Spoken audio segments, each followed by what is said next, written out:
When the drive for a new iPhone is too great, you get fired.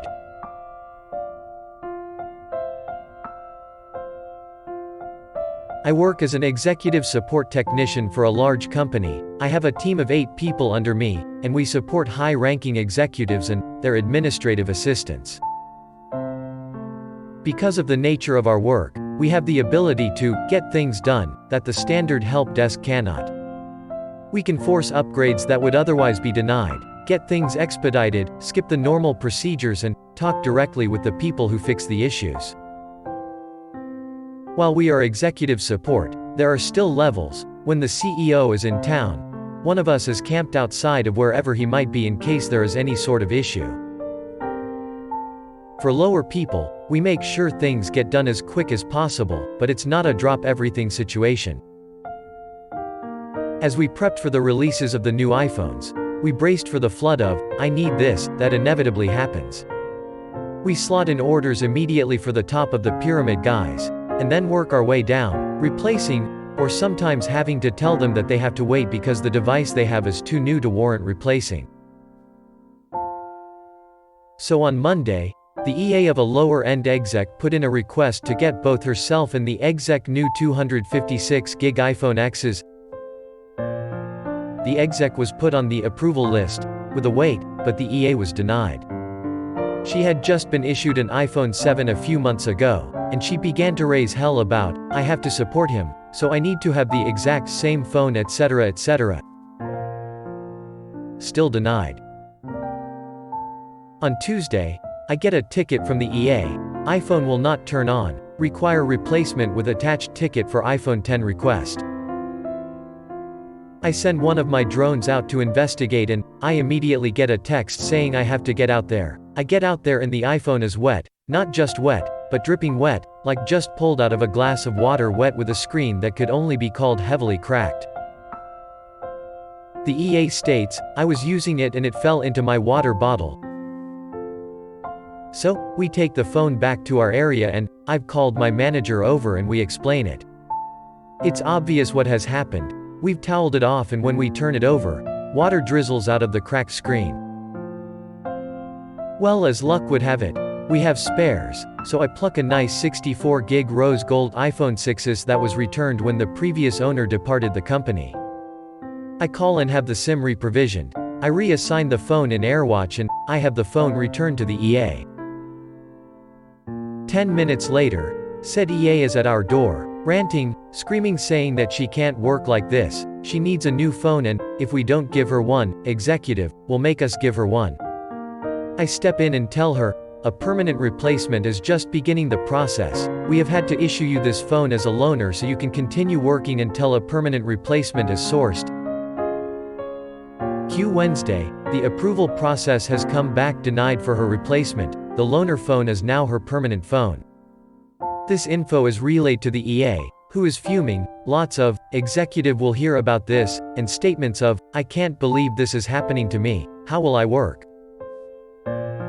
Wednesday afternoon, same EA, new ticket, iPhone broken, need replacement. I head out myself to see the issue and the phone looks like it was dragged behind a semi-truck for 100 miles, the screen is shattered, a big chunk missing out the top near the camera, big dents in the back. I calmly ask, "What happened? This phone was perfect this morning."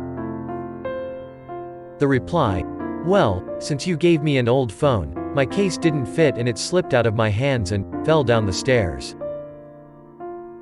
Well, okay, could you tell me when and what stairwell this happened? She does, and I take the mangled phone, I grab my manager and we head off to the security office, and we pull the tapes. On the video we see the EA walking up the stairwell, concrete stairs, metal handrail, your typical big building non-public stairwell. She reaches the top and proceeds to fling the phone, like one would skip a stone, down from the 6th floor to the mid-floor landing. Where it lands, she steps on it and then kicks it down to the 5th floor. It bangs off the metal fire door and she picks it up, examines it and then tosses it down the stairs towards the 4th floor, bouncing off a few steps before landing on the mid-landing between 5 and 4. She picks the device up, and pries a large section of something off the phone. We suspect this was the chunk missing by the camera, and then heads back up the stairs, running the phone against the cinder block wall as she climbs. So we grab a copy of the video. We head straight to HR. We sit with the personnel director. We show her the video. We show her the 2 damaged iPhones. We show her the tickets. I relay the abuse thrown to myself and my texts about how she demands an iPhone 10 and has taken to destroying company property to get it. Termination follows. However, the user has gone home for the day, her accounts are disabled, her security badge flagged. 7:30 a.m. today. The EA attempts to get into the building and her badge does not work, so she has to walk to the security office. The security officer takes the badge and walks her to our 8 a.m. The security officer and 2 members of HR are escorting the EA out of the building.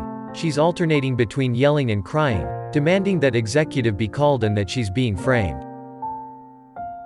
As she's brought through the main foyer, I'm on the 2nd floor balcony that overlooks the entrance. She looks up at me, curses me and is gone.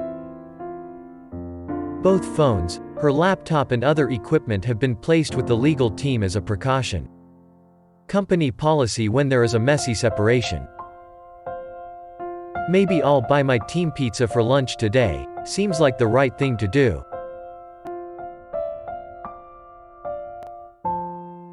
Hey, if you don't want your $1,000 gaming computer, I'll take it.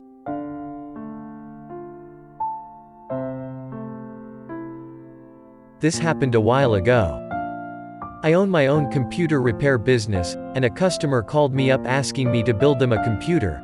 They had all the parts and just wanted someone to put it together as they didn't trust themselves. It was a fairly high-end computer. They spent probably $2,000 plus on parts. I put it together with no issues and they were very happy. When they picked it up, they asked if I could fix up one of their older computers so their kids could play together. The computer they brought in was maybe 2 to 3 years old, but for the time was top-of-the-line parts and probably cost $2,000 to $2,500. They bought an NVIDIA GTX 1070 and told me that it needs a hard drive and some extra fans. So I picked up a $100 hard drive, swapped in the 1070, installed the fans and it ran like a dream. I called them and told them it was ready. They were again really pleased and said they would be by later in the day. 3 days later I call them again and ask when they want it and they say they will be on the weekend. 7 days later they say they will be by at the end of the day. 2 weeks later I call and get no answer, so I leave a message and send them an email explaining that starting at the beginning of next month there will be a $20 per week storage fee since it's been over 30 days since it was completed. I call them in the middle of the week to again confirm when they wanted it and explain the fee, but no answer, so I leave a message and text them. The week after I call and no answer, so I leave another message, email, and text. On week 3 there was still no answer, but they called me back 2 days later explaining there was a family emergency and they were out of town and they would be by within 2 days to pick it up. 3 days go by and they don't show up or call. On week 4 I call one last time and explain that this will be the last message they will get from me and I will hold on to the computer for 90 days, at which point I will assume you don't want it and I will take ownership. So we are over day 100 and I now have a very good gaming computer for the low investment of $100. Edit. Because a few people are criticizing me of taking advantage of a grieving family. Let me clarify. I don't know what the emergency was. For all I know, it was some great aunt from Europe, and I have paperwork to say it's the company's, mine, after 90 days. Now I pride myself on customer satisfaction, so I called them numerous times to try and verbally let them know it was ready, and if after a few months they contact me back asking for the computer, I will give it back to them.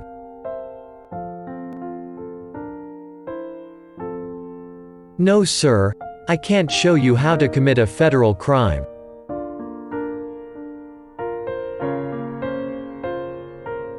The repair company I work at is a small business, and has 2 locations, one of which is in an interesting area. As such, we get a lot of interesting people. This guy came in yesterday. User: Hi, can you show me how to access someone's text messages? I found some tutorials on YouTube but they didn't work. I assume he wants to back up the messages, so I start walking him through how to sync his phone. User. No, no, no, I want someone else's messages. Me. Wait, this isn't a device you own. User. No. Me. Do you have consent from the owner to read their messages? User. No, that's why I need you to show me how to see them. Me. Sir, if you don't have permission from the other person to read their messages, it's illegal to access them. I can't show you how to do that here. User. Well, do you know anywhere else that can? Me. No sir, I'm not aware of any other repair shops that can help you do that. It's a federal crime. I can pull up the relevant laws regarding unauthorized access to someone's personal devices if you'd like. Q standard rant of, you guys are supposed to be the experts, as I stare blankly into the distance, losing more faith in humanity.